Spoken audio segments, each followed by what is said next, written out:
तो आज हम सीखेंगे receipts and payment account. Receipt and payment account बनाते कैसे हैं। सबसे पहला question, receipts and payment account बनेगा कैसे। ठीक है बेटे, क्लियर बात। रिसीट एंड पेमेंट अकाउंट बनेगा कैसे, मैंने तुमको बताया था पिछली वीडियो के अंदर कि रिसीट एंड पेमेंट अकाउंट एक कैश बुक ही है या कैश अकाउंट ही है।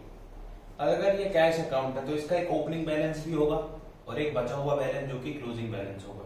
तो यहाँ पे ना एक क्वेश्चन आता है कि रिसीट एंड पेमेंट अकाउंट का जनरली कौन सा बैलेंस बचता होगा, डेबिट या क्रेडिट। तो हमने आपको एक चीज सिखा रखी है, एक एसेट है, जनरली एसेट्स का डेबिट बैलेंस ही बचता है। ये एक एसेट है ना बेटा कैश, और इनका कौन सा बैलेंस बचता है, डेबिट बैलेंस। बच्चे कहते हैं सर हमारा तो कैरी डाउन बचता है, वो क्रेडिट साइड पे लिखते हैं, उससे नहीं पता लगाते डेबिट क्रेडिट। डेबिट क्रेडिट पता लगाते हैं ब्रॉड डाउन से, ठीक है ना, कि ब्रॉड डाउन कौन सी साइड पे हो रहा है। तो जनरली बताओ, अगर कैश है तो कुछ ना कुछ कैश तो साल के अंत में बचेगा ही। ये तो हो नहीं सकता कैश से ज्यादा चीजों का सामान लिया है, हो सकता है नेगेटिव में कैश हो जाए, बैंक बैलेंस नेगेटिव हो सकता है, कैश नेगेटिव हो सकता है, नहीं हो सकता। यस, अगर कैश बुक के अंदर बैंक बैलेंस हो गया, हाँ वो नेगेटिव हो सकता है। तो हमने भी तो जनरली पूछा, हमने कौन सा कहा है कि हम तो नहीं कह रहे यूनिवर्सली बताओ, परमानेंटली बताओ, हम तो ये पूछे जनरली, ज्यादातर। जनरली का मतलब क्या है, ज्यादातर कौन सा बैलेंस बचता है। तो 1 मार्क का क्वेश्चन आता है डेबिट बैलेंस बचता है। तो अब डाउट तो नहीं रहेगा बेटा, केड़ा बैलेंस बचता है, डेबिट बैलेंस बचता है। क्लियर, कौन सा बैलेंस बचता है, डेबिट बैलेंस। जनरली, हमेशा नहीं, क्योंकि इसमें बैंक के अकाउंट भी मिल जाते हैं। ठीक है जी। तो अब अगर मैं रिसीट एंड पेमेंट अकाउंट बनाना चाहता हूं तो मुझे एक बात तो बताओ, सबसे पहले जो आपको आइटम दिखेगी, और इससे आपको ना आगे आपके ट्रीटमेंट समझ में आ जाएगी बेटे। एक एक आइटम इसमें डिटेल से डिस्कस करेंगे, ठीक है। ये बनाने को भी आ सकता है। सबसे पहले साल जब एनपीयू ऐड हुआ था तो everyone was learning about income and expenditure account, balance sheet and everything. Nobody is focusing on receipt and payment account. And आपके सरप्राइज के लिए मैं एक बात करूं, पेपर में आपको रिसीट एंड पेमेंट अकाउंट ही दिया गया पहले साल जब ऐड हुआ, receipt and payment account he paper में था। तो बच्चों को काफी ज्यादा प्रॉब्लम, जिन्होंने कॉन्सेप्ट से नहीं पढ़ा था, जिन्होंने कॉन्सेप्ट से पढ़ा था उन्होंने कहा 6 नंबर फ्री के थे, और जिन्होंने कॉन्सेप्ट से नहीं पढ़ा तो उनके लिए नहीं था। तो कॉन्सेप्ट पढ़ना बड़ा जरूरी है। आता बहुत कम है, 1% क्वेश्चन होगा कि रिसीट एंड पेमेंट अकाउंट बनाने को आए, क्योंकि इसमें कुछ है ही नहीं ना। देखो क्या है, आपको एक डब्बे में खुले में इंफॉर्मेशन दे रखी होंगी, ऊपर नीचे करके कोई फर्क नहीं पड़ता। आपको ओपनिंग बैलेंस दे रखा होगा, क्लोजिंग बैलेंस आप निकाल लोगे। ओपनिंग बैलेंस को कैसे लिखोगे, टू बैलेंस ब्रॉट डाउन। इसमें बेटा कैश भी आ सकता है, बैंक भी आ सकता है, फिक्स डिपॉजिट अकाउंट भी आ सकता है। ठीक है जी, cash account, bank account, fixed deposit account, कुछ भी आ सकता है। इसका मतलब क्या है, ये हमारा कैश है। कौन सा कैश है, जो साल की स्टार्टिंग में था। तो ये कौन सी बैलेंस शीट में आना चाहिए, ओपनिंग बैलेंस शीट में कि क्लोजिंग बैलेंस शीट में, ओपनिंग बैलेंस शीट में। इसको कैश बैलेंस के रूप में हम लिखेंगे। क्लियर है बात। इसके बाद यहाँ पे ये बेटा रिसीट वाली साइड होती है, क्योंकि डेबिट रिसीट्स होते हैं, यहाँ अमाउंट आ जाएगा आपका, और फिर यहाँ पेमेंट्स, और यहाँ अमाउंट आ जाएगा। और ये हमने पहले पिछली वीडियो में डिस्कस किया था, कौन सा अकाउंट होता है, ये रियल अकाउंट होता है। अब देखो बेटा, यहाँ पे है बैलेंस ब्रॉट डाउन, जो भी अमाउंट होगा, मान लेते हैं 1 लाख रुपए।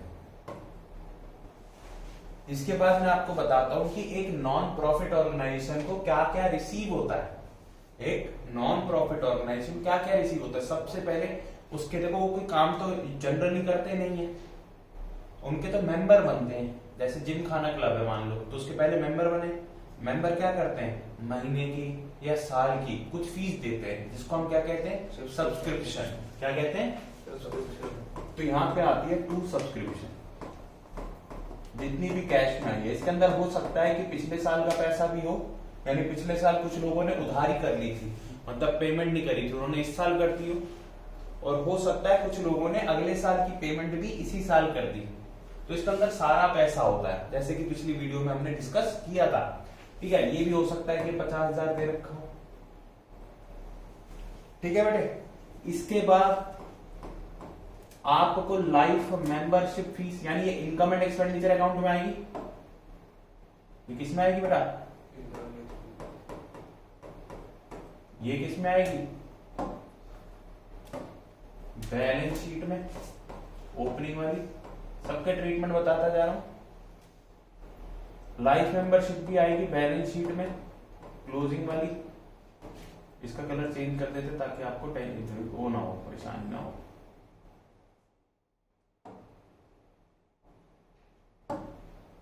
इससे कर देते। तो ये आएगी बेटा क्लोजिंग बैलेंस शीट में। कौन सी आइटम? आपकी लाइफ मेंबरशिप फीस।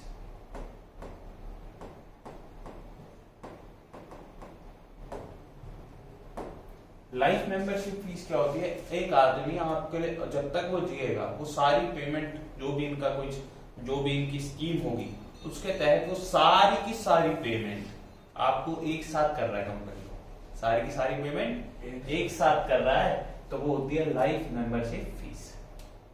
और ये कहाँ आएगी? ये क्लोजिंग बैलेंस शीट में लायबिलिटी साइड पे आएगी। क्लियर है बात? ये क्लोजिंग बैलेंस शीट में लायबिलिटी साइड पर आएगी। क्लियर है? तो ये हमारा कैसा रिसीट हुआ? कैपिटल रिसीट हुआ। ये कैसा रिसीट हुआ? अच्छा, जो हमारी नॉर्मल कोर्स ऑफ ऑपरेशंस में है, जैसे कि सब्सक्रिप्शन, जो कि इनकम अकाउंट में आएगी, तो बेटा ये हमारा इनकम एंड एक्सपेंडिचर अकाउंट है।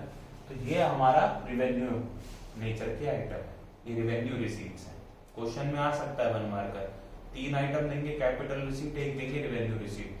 बोलेंगे which one is not a capital receipt, तो पता होना चाहिए ना कौन सी रिवेन्यू कौन सी कैपिटल है। तो जो बैलेंस शीट में आइटम्स आती है वो कैपिटल नेचर की होती है। पिछली वीडियो में मैंने डिस्कस भी किया था।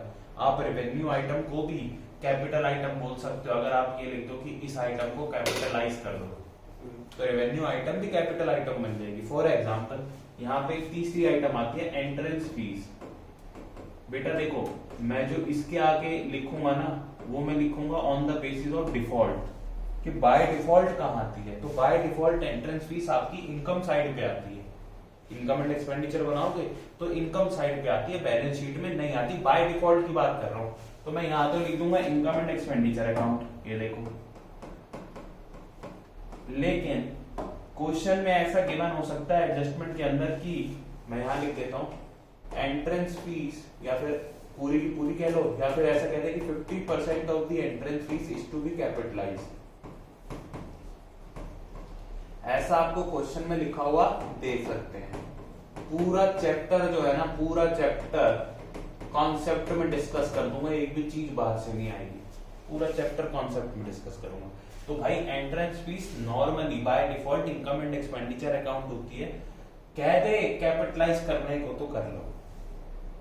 ऐसा ये भी तो कह सकता है कि लाइफ मेंबरशिप फीस को थोड़ा सा आप रेवेन्यू में डाल दो, तो डाल दो, कहेगा तो, नहीं तो बाय डिफॉल्ट कुछ नहीं कहा। तो मैं क्या एज्यूम करूं? मैं तो यही एज्यूम करूंगा कि ये इनकम एंड एक्सपेंडिचर में आएगी, ये क्लोजिंग बैलेंस शीट में आएगी, ये इनकम एंड एक्सपेंडिचर में आएगी। किसी भी रेवेन्यू आइटम को अगर क्वेश्चन पेपर में एग्जामिनर ये कह दे कि भाई इसको कैपिटलाइज कर दो, तो भाई उसको चुपचाप बैलेंस शीट में डालाना। पूरा कह दे पूरा डालाना, 40% कह दे तो 40% डालाना, 80% कह दे तो 80% डालाना। ठीक है, कैसे डालते हैं वो आगे हम क्वेश्चंस करेंगे तो उसमें समझ आप। क्लियर है बात? अगला देखो जरा। इसके बाद आपने मैच खिलाया, आपने मैच खिलाया, तो यहां आ जाएगी 2 मैच रिसीट्स। मान लो आपके मैच खेलते हैं, इसके ट्रीटमेंट 2 प्रकार के हो सकते हैं। अगर इसका कोई फंड बना हुआ है तो ये रिसीट्स उस फंड में से माइनस हो जाएंगी, नहीं तो नॉर्मली कहां आती है अगर कोई फंड नहीं है इसका। ठीक है, ये इनकम साइड पे ही आएगी। तो बाय डिफॉल्ट ये इनकम एंड एक्सपेंडिचर होती है। फंड होगा तो आपकी क्लोजिंग बैलेंस शीट में से माइनस भी हो सकती है, इसलिए इसको मैं लिखूंगा दोनों। क्लोजिंग बैलेंस शीट वाली आइटम येलो की है और रेड से आपकी ओपनिंग बैलेंस शीट वाली आइटम्स। ठीक है, इसके बाद एक आ सकती है आपकी टू डोनेशन फॉर बिल्डिंग।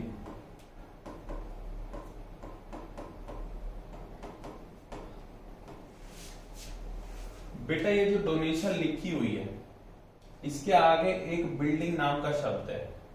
ऐसी डोनेशन जो किसी स्पेसिफिक पर्पस के लिए आए, ऐसी डोनेशन जो किसी स्पेसिफिक पर्पस के लिए आए, वो आपकी बैलेंस शीट में आएगी। ठीक है जी। और क्या बन जाएगी? Building fund. ऐसी अगर मैच के लिए डोनेशन आएगी तो मैच फंड, उसी में ये रिसीट ऐड हो जाएंगी। और एक्सपेंसेस होंगे तो माइनस हो जाएंगे। इस साइड पे एक्सपेंसेस होंगे ना तो माइनस हो जाएंगे। तो क्या हो जाएगी?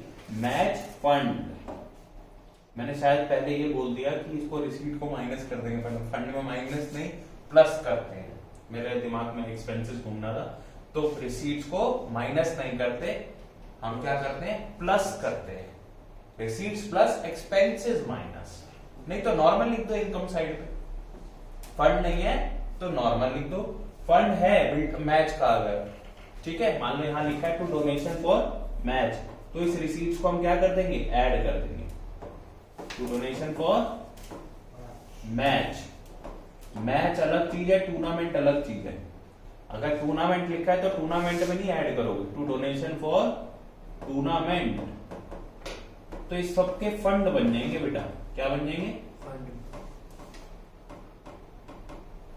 फंड से याद आया, पिछली बार हमने जो वीडियो करा था उसमें कैपिटल फंड बताया था। कैपिटल फंड को और क्या कहते हैं? General fund. क्या कहते हैं? General fund. चलो जी, तो ये सब भी फंड बन जाएंगे। तो ये सब कहाँ आएंगे? बैलेंस शीट में। कहाँ आएंगे? Balance sheet. तो अभी अमाउंट नहीं लिख रहा हूं, ऐसे ही कुछ भी इमेजिन करके चीजें कर लेंगे अब। ठीक है जी। तो ये आएगा। तो अगर मैच का फंड है तो बेटा ये रिसीट जो है वो मैच के फंड में ऐड हो जाएंगी, ना कि इनकम एंड एक्सपेंडिचर में आएंगी। इसलिए मैंने इसमें दोनों आइटम लिख दी। दो जगह पोस्टिंग हो सकती है, डिपेंड्स ऑन दी सिचुएशन। तो आओ दोस्तों आगे कर लेते हैं यहाँ पे। अब अगर बेटा यहां पे ध्यान देना, अगर मैं खाली डोनेशन लिख दूं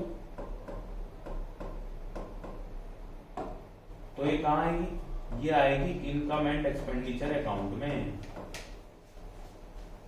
यानी ये स्पेसिफिक डोनेशन नहीं है। कैसी डोनेशन है? जनरल डोनेशन है। ठीक है जी। बट अगर इस डोनेशन को बोल दिया जाए कैपिटलाइज कर दो तो आप बैलेंस शीट में लिख देना। अगर इस डोनेशन को बोल दे कि भैया कैपिटलाइज कर दो तो कहां लिख देना? बैलेंस शीट में लिख देना। बताओ कोई समस्या नहीं है? अच्छी बात है। आगे देखो, तो चालू ही है। तो बेटा एक एक आइटम यहाँ पे मैं आपसे डिस्कस कर रहा हूँ। ठीक है। अगली जो मैं आइटम आपको बताने जा रहा हूँ वो है लेगेसी। बेटा इसमें तो कोई आइटम ऐसी नहीं है कि आपको समझ ना आई हो।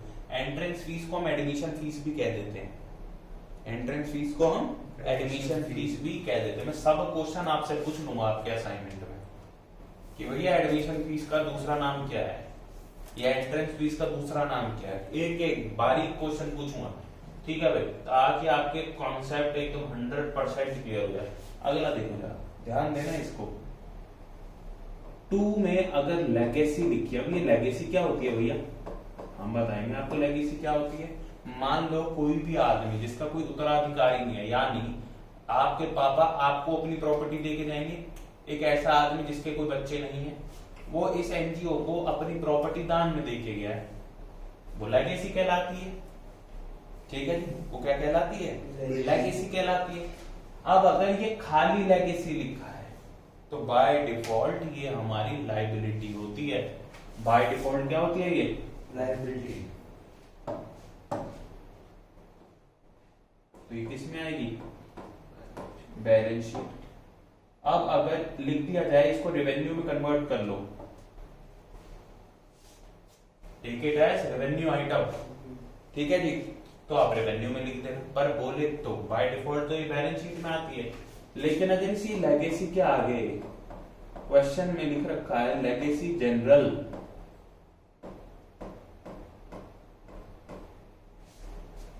भाई जनरल लिख दिया ना। अब जनरल है तो भैया जनरल आइटम तो कहां आती है? इनकम एंड एक्सपेंडिचर अकाउंट में। तब ये जो है ये बन जाएगी आपकी revenue receipt income and expenditure account में आएगा। बेटा अगर इनमें से कोई सी आइटम ऐसी जो आपको ना समझ में आई, बताओ। नॉर्मल और क्या लिखा हो सकता है बेटा? यहाँ पे लिखा हो सकता है टू सेल ऑफ न्यूज़पेपर, ठीक है। आप नॉर्मल इसको क्या मानोगे? इनकम एंड एक्सपेंडिचर अकाउंट की आइटम।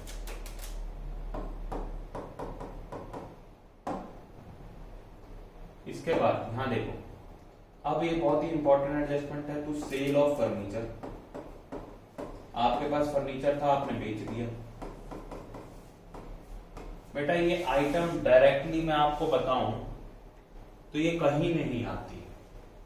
डायरेक्टली सेल आपने किया है फर्नीचर का, वो कहीं नहीं आता। आप एक बात बताओ, 4,000 रुपए का आपने फर्नीचर बेचा और यहाँ नीचे इसके लिखा था कि इसकी जो बुक वैल्यू है ना, ये एडजस्टमेंट में आपको गिवन है, बुक वैल्यू इसकी 6,000 थी। अब आप 6,000 रुपए की आइटम को 4,000 रुपए में बेच रहे हो तो 2,000 रुपए का क्या हुआ? नुकसान हुआ। भाई 6,000 रुपए की आइटम को 4,000 रुपए में बेच रहे हो तो 2,000 रुपए का क्या हुआ? नुकसान हुआ। तो बेटा 2,000 इनकम एंड एक्सपेंडिचर तो ये बता रहा है क्या फायदा क्या नुकसान। तो भैया 2,000 रुपए एक्सपेंडिचर अकाउंट में डालोगे, ना तो 4 डालोगे ना 6 डालोगे, आप कितना डालोगे? आप 2,000 डालोगे to loss on sale of furniture. मैं फिर एक बार बात करता हूँ, यह आइटम कितने की थी? 6,000 रुपए की थी। इस आइटम को 4,000 रुपए में बेचा तो 2,000 रुपए का नुकसान हुआ। तो इनकम एंड एक्सपेंडिचर में ये थोड़ा डालोगे कितने रुपए की बिकी, उससे क्या फायदा? भाई कितना नुकसान हुआ वो मेरा लॉस है ना, वो मेरा एक्सपेंडिचर है, वो एक्सपेंडिचर साइड में आएगा टू लॉस ऑन फर्नीचर। हो सकता है ऐसा लिखा हो टू सेल ऑफ बिल्डिंग, इसको ऊपर कर लेते हैं। तो यहां देखो टू सेल ऑफ बिल्डिंग लिखा हो, 7,000 रुपए की एक बिल्डिंग बेची है मान लो, बिल्डिंग की वैल्यू थी 5,000 रुपए।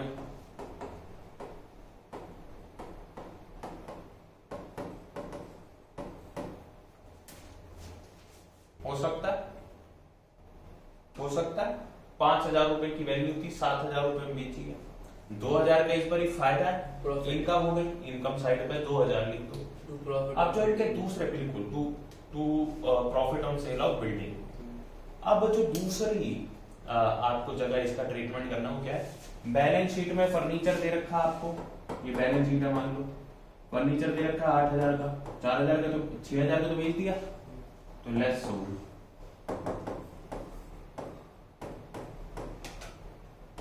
और सिमिलरली बिल्डिंग है 7 की बेच दी, लेकिन थी तो 5 की, बिल्डिंग थी मान लो 85,000 की, लेस कर दो सोल्ड 5,000 की। क्लियर है? किसी प्रकार की कोई समस्या इन आइटम्स में? अब इसके बाद और कौन सी रिसीट्स हो सकती हैं बेटे? बोल सकता है कि रेस्टोरेंट की रिसीट्स हैं, आपके जिम खाना क्लब में रेस्टोरेंट है, कमा के देता है, तो बाय रेस्टोरेंट्स रिसीट्स। आपके वहां पे ग्राउंड भी है, सरकारी ग्राउंड है वो, वहां पे अपने शादी वादी कर सकते हो, तुम भी ले लेना। तो टू हायर ऑफ ग्राउंड्स, वहां पे कमरे भी हैं, तो टू रेंट आ सकता है उससे, ये हो सकता है। और ये तीनों ही आइटम कहाँ आएंगी? इनकम एंड एक्सपेंडिचर अकाउंट में। एक और आइटम जो कि हॉट्स कहता हूं मैं, जिसको क्वेश्चन पेपर में टीचर आपको टेस्ट करने के लिए डाल सकते हैं, तो रेंट फ्रॉम सबलेट। क्लास 11 में भी सिखाया था बेटा ये मैंने। हो सकता है आपने भी किराए पे जगह ले रखी हो, आपने भी किराए पे कमरा लिया, इस कमरे को माना आपने कि ये बहुत बड़ा कमरा है, इस कमरे में अकेला आदमी कैसे जिएगा, बहुत बड़ा कमरा है। आपने क्या किया, इस कमरे में पार्टीशन बना लिया इतना बड़ा, ठीक है जी। इसमें 2 बाथरूम थी कमरे में, 2 किचन थी, आपने क्या करा, एक किचन बाथरूम को अलग करके एक छोटा सा कमरा पार्टीशन बना लिया। आप इस घर का किराया 10,000 पहले से ही भरते हो, वो तो पूरे का ही भरते हो, आप तो पूरे का ही भरते हो। आपने क्या करा, आपने इतने पार्ट को दोबारा से रेंट पे चढ़ा दिया। आपने इतने पार्ट को क्या किया, दोबारा से रेंट पे चढ़ा दिया। चढ़ा सकते हो, कोई मना तो नहीं करेगा, आप तो पूरे का भर ही रहे हो। आपने इतने पार्ट को दोबारा से रेंट पे किसी और को चढ़ा दिया, वो आपको 4,000 रुपए देता है।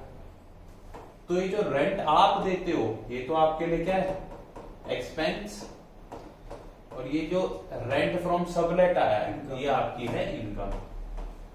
तो इसमें परेशान नहीं होना, ये भी हमारी इनकम एंड एक्सपेंडिचर अकाउंट में आती है। क्लियर है बात? बताओ दोस्तों। अब आ जाते हैं पेमेंट साइड के ऊपर। तो बेटा बहुत अच्छे समझ में आया। अच्छा, यहां पे अब आते हैं पेमेंट अकाउंट पे। तो जो यहाँ पेमेंट अकाउंट है इसके अंदर क्या क्या आइटम हो सकती है। यहाँ पे हो सकती है कि हमने बुक्स के लिए पेमेंट करी है, तो ये हमारे क्या बन जाएंगे, एसेट। क्या बन जाएंगे हमारे एसेट। हमने क्रॉकरी की पेमेंट करी हो सकती है, रेस्टोरेंट में क्रॉकरी की रिक्वायरमेंट होती है, प्लेट चम्मच कटोरी वगैरह है, ये सब चीजें चाहिए होती है, तो उसकी पेमेंट हो सकती है। अच्छा, टूर्नामेंट करा रहे हो तो टूर्नामेंट में प्राइज अवार्ड करें आपने,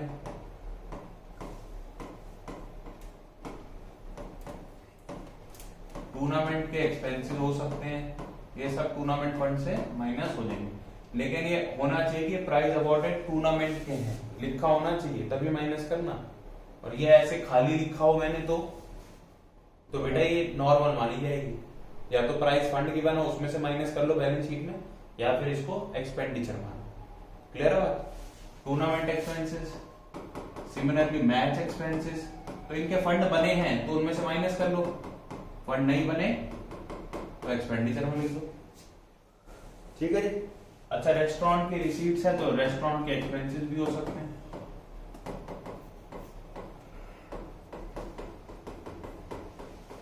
हो सकता है आप सैलरीज भी देते हो किसी स्टाफ को,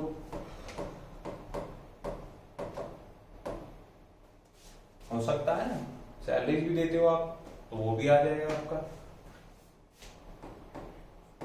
बाय बिल्डिंग दे रखा हो, यानी आपने बिल्डिंग परचेज करी है तो आप अपनी बिल्डिंग में ऐड कर लो। बाय स्पोर्ट्स इक्विपमेंट, यानी स्पोर्ट्स इक्विपमेंट परचेज करें।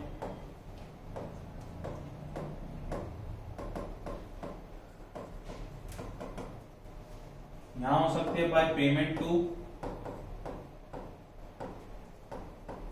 सप्लायर्स ऑफ मेडिसिन, इसके ऊपर तो अलग से 3-4 मार्कर क्वेश्चन बनते हैं।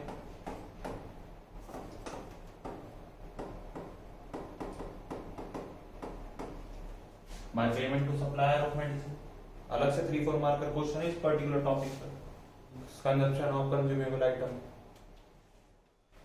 तो ये सभी आपकी हो सकती हैं। साथ में एक दे रखा हो 6% इन्वेस्टमेंट।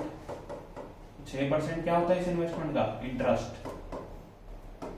अब यहां तो मैंने कहीं इंटरेस्ट लिखा नहीं, तो क्वेश्चन में अपने आप ही हिडन इंटरेस्ट मान लेना। मान लो 1 लाख की आइटम है ये, 1 लाख का 6% 6,000 है एक्रूड इंटरेस्ट। और कई बार इन्वेस्टमेंट नहीं दे रखी होती, यहां पे बोलेंगे इंटरेस्ट है जी ऑन 6% इन्वेस्टमेंट 6,000। तो आप पता लगा लोगे भैया 6% अगर है, मान के चलते पूरे साल की लोगी, तो 6% 6,000 के बराबर है, तो पूरी इन्वेस्टमेंट कितने के बराबर होगी, 1 लाख। 1 लाख के बराबर होगी। कैसे निकालते हैं आगे हम पढ़ाएंगे तब सिखाएंगे। तो 1 लाख के बराबर होगी, तो बेटा उसको ओपनिंग बैलेंस शीट में भी लिखो, क्योंकि पहले पिछले साल की होगी इन्वेस्टमेंट, और बेटा इस साल भी लिखो। इन्वेस्टमेंट तो है ना, तभी तो इंटरेस्ट मिल रहा है, बेची तो है नहीं। क्लियर बात? तो ऐसी बहुत सारी हमारी जो है आइटम यहाँ पे आ जाती है रिसीट एंड पेमेंट अकाउंट में।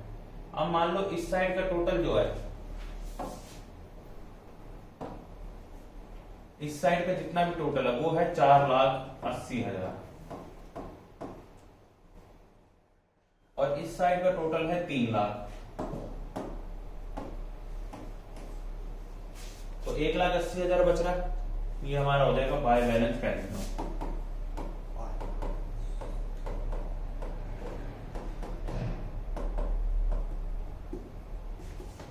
टोटल नीचे लिखी दोगे 480। तो रिसीट एंड पेमेंट अकाउंट समझ में भी आया होगा, इसकी हर आइटम कहाँ जाती है ये भी समझ में आया होगा। ठीक है जी, मैं यहाँ पे और लिख देता हूँ कौन सी आइटम कहाँ जाती है।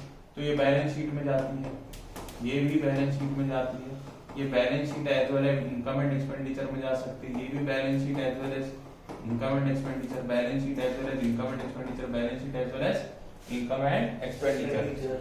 ये भी बैलेंस शीट की आइटम है, ये भी बैलेंस शीट में जा सकती है, और ये आपकी इनकम एंड एक्सपेंडिचर की आइटम, और ये आपका बैलेंस शीट में जाने वाली आइटम है, और ये भी आपकी क्लोजिंग बैलेंस शीट का कैश है।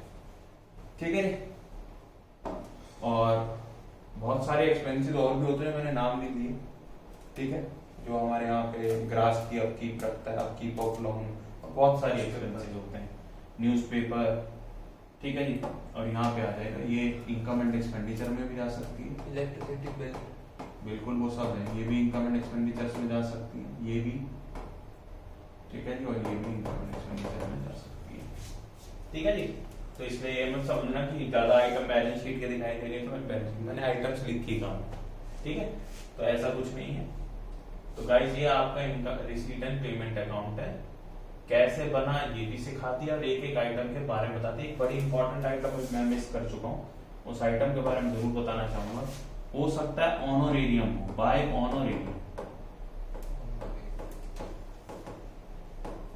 ठीक है ना, ऑनोरेरियम, सॉरी ऑनरेरियम क्या एक तरह की सैलरी होती है। कोई भी आता है गेस्ट लेक्चर विजिट करता है, थोड़े बहुत आपको कोई भी स्पीच वगैरह जो भी उसने देनी होती है देता है, आप उसको एज ए जेस्चर एक सैलरी प्रोवाइड करते हो, थोड़ा सा 1000 रुपए, 2000, 5000, 10,000 कुछ भी अमाउंट हो, वो आपका ही कहलाता है। ये बाय डिफॉल्ट ये क्या होगा हमारा एक्सपेंस, बाय डिफॉल्ट ये भी क्या है हमारा expense, income and expenditure account में आएगा।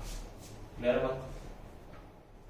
आशा करता हूँ आप सबको ये बात बहुत अच्छे से क्लियर होगी होगी। फिर भी कोई डाउट हो तो आप पूछ सकते हैं, बनाना भी आ गया होगा और एक एक आइटम भी क्लियर होगी होगी। बस एक बात ध्यान रखना है, इसके अंदर कोई भी साल का पैसा हो सकता है, पिछला साल, अगला साल और करंट ईयर। और हमको अगला जो इससे बनाना होता है वो बनाना होता है इनकम एंड एक्सपेंडिचर अकाउंट, जो नेक्स्ट वीडियो में डिस्कस करने वाले हैं। तो उसके अंदर सिर्फ और सिर्फ इस साल का पैसा लिखना है, चाहे वो आया है चाहे वो नहीं आया कैश में, बट इसमें से पिछले साल को और अगले साल का पैसा निकालना होगा।